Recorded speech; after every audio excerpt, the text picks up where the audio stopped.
Well, this time and place is uncharted territory.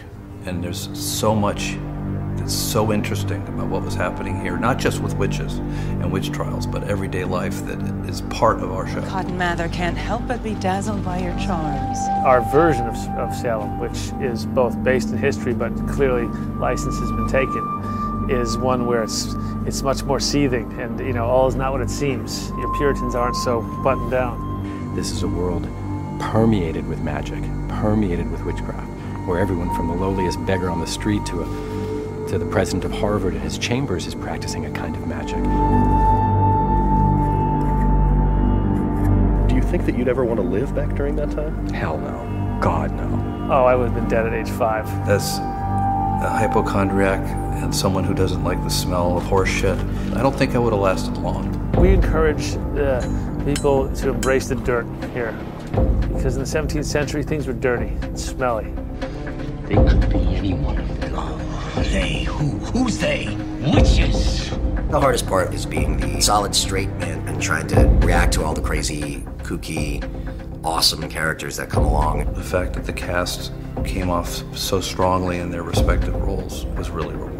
It's so much fun to be able to play like a bipolar schizophrenic girl, you know, because she has so many emotions, she has so many feelings that you get to work off of all of those.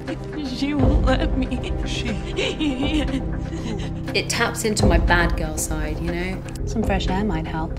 Being a witch is like kind of sexy and mysterious. Yeah, definitely a witch. That's kind of me, man. We are using real incantations. I don't think there has been any spooky phenomena yet, but everyone's getting injured. Yes, the injuries. I was trying to sell this stunt, like we were going to go over a log, and I did it once, and it didn't sell, so I thought, I'll sell it this time.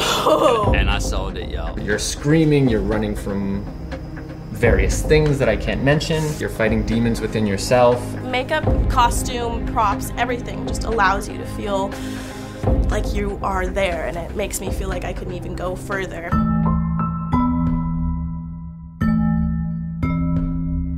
It's a pretty sexy show. How on earth do you make Puritans sexy?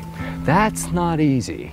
I make cameos, certainly, dressed in some rather exciting negligee, provided by Joseph Porro. We have a little bit of fantasy. We're doing witches and stuff, so the producers allowed me to bend the rules a little bit. Bodices could be a little lower, things could be a little tighter. All in all, it's a challenge. The art department, the artists, the cinematographers, every craftsperson who is making this thing, I think has that same degree of passion for this reality and for making and building this reality.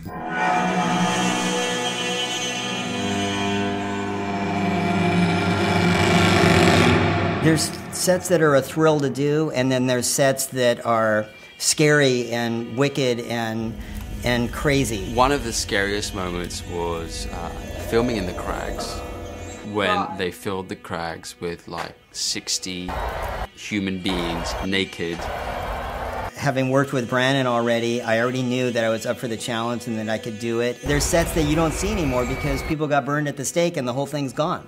It was so scary. We were filming at night and it was getting a bit warm and you could smell people's sweat. I think it's after like I'm on set and I'm like there and I see everything and like everybody's prepared and ready to go and it's just like let's do this.